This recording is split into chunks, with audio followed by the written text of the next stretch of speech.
Welcome to my channel Go Gue Sehat.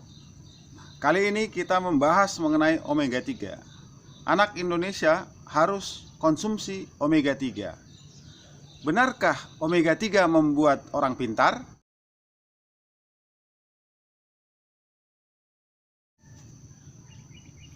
Ya, Anda salah. Ya, kalau mau pintar, belajar. Nah, itu resepnya. Nah, lantas apa hubungan omega 3 dengan kepintaran atau kecerdasan? Saya dulu kuliah di Fakultas Teknik Kimia di salah satu universitas negeri. Nah, di teknik, untuk menyelesaikan suatu masalah, kami membutuhkan 4 persamaan sekaligus. Maka dibutuhkan konsentrasi yang sangat tinggi. Jika konsentrasi kita rendah, maka tentunya tidak akan selesai permasalahan. Maka omega 3 berfungsi untuk meningkatkan konsentrasi. Anak Indonesia harus konsumsi omega 3. Oke, sebelumnya coba kita lihat kegunaan daripada omega 3. Kita mempercayai kegunaan omega 3 sebagai berikut. Manfaat omega 3 yang pertama, mencegah penumpukan lemak pada pembuluh darah, membantu memelihara kesehatan jantung, membantu mencegah penyakit degeneratif, diabetes, hipertensi, stroke, kanker, membantu mengurangi reaksi inflamasi atau autoimun, membantu menjaga kesehatan mata, membantu mengurangi depresi, untuk ibu hamil mengoptimalkan pertumbuhan dan perkembangan janin, meningkatkan fungsi otak, kecerdasan, dan mencegah kepikunan atau Alzheimer, meningkatkan kepadatan mineral tulang. Jadi ada begitu banyak dia nanti kegunaan daripada omega 3.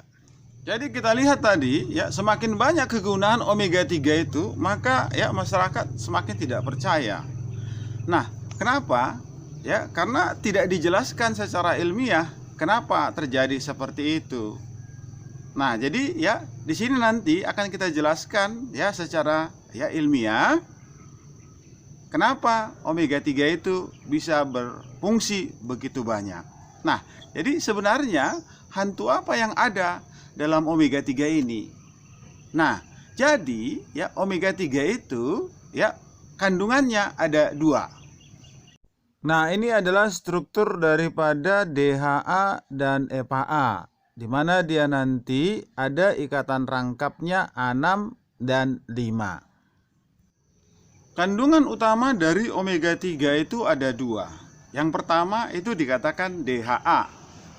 Yang kedua kita katakan dengan EPA. Nah, ada tambahan nanti vitamin E. Nah, jadi yang utama ini adalah DHA sama EPA. Apa DHA dan EPA?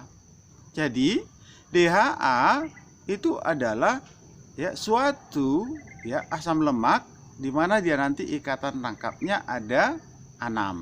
EPA itu ada 5. Nah, jadi ya asam lemak ini karena ikatan rangkapnya sangat banyak, maka dia nanti akan tetap cair di dalam darah. Jadi artinya EPA dan DHA ini jikalau kita masukkan ke dalam freezer, maka dia nanti akan tetap cair. Maka kalau dia nanti bersatu di dalam darah, maka nanti ya kandungan darah itu ada 3. Ada dia nanti trigliserida atau lemak, ada dia nanti kolesterol jahat, ada dia nanti kolesterol baik.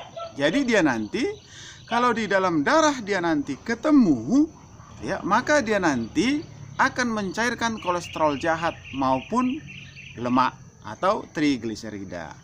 Maka darah kita itu akan menjadi bersih. Kalau darah kita menjadi bersih, maka dia nanti oksigen cukup masuk ke dalam darah. Kalau oksigen cukup masuk ke dalam darah, maka oksigen itu akan cukup ke dalam otak. Maka kita lebih konsentrasi.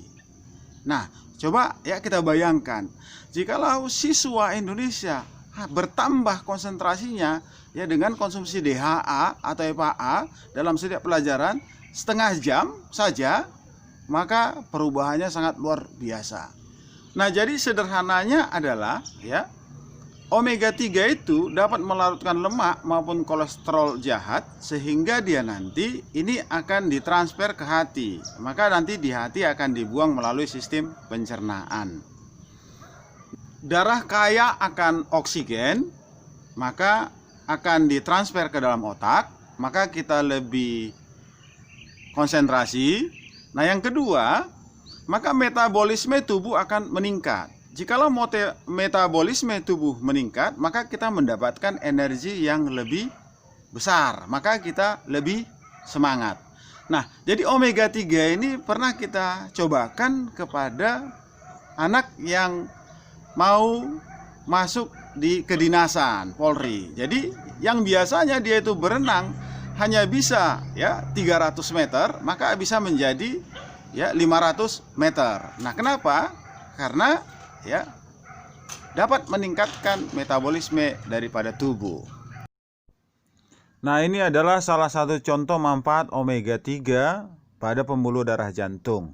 Coba kita lihat ya, pembuluh darah itu yang di atas itu adalah yang sehat, yang kedua sudah ada penumpukan, yang ketiga itu sudah ada bekuan darah. Nah, jadi ya jikalau dia nanti penyumbatan dan bekuan darah ya bersatu, maka tentunya darah tidak akan bisa mengalir. Nah, ini adalah contoh yang kedua. Ya, ini pada pembuluh darah otak ya, di mana dia nanti ya stroke itu akan terjadi yang namanya dia nanti iskemik dan hemoragik. Kalau iskemik itu nanti adalah penyumbatan pembuluh darah. Kemudian kalau dia nanti hemoragik itu adalah pecah pembuluh darah akibat dari tekanan dan rapuhnya dia nanti pembuluh darah. Omega 3 dapat menggerus penyumbatan atau penyempitan pembuluh darah karena arteriosklerosis di jantung maupun di otak, dan juga dapat mengencerkan bekuan darah. Nah, itulah peranan daripada DHA dan EPA. Ya, jadi DHA dan EPA itu bisa mengencerkan penyumbatan pembuluh darah serta dia nanti dapat mengencerkan darah. Maka seluruh yang diencerkan ini atau yang digerus ini akan ditransfer ke hati. Bahasa awamnya kira-kira begini.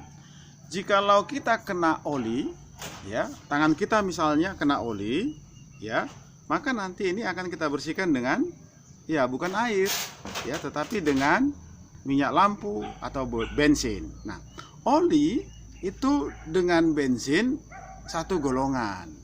Nah, hanya saja rantai karbon daripada oli itu panjang sehingga dia kental, maka itu akan diencerkan dengan rantai karbon yang lebih rendah. Oke, jadi kami sebagai konsultan nutrisi dan kesehatan berkewajiban mensosialisasikan fungsi daripada omega 3 ini bagi kecerdasan. Nah, jadi ya kita tidak mempermasalahkan omega 3 merek apa.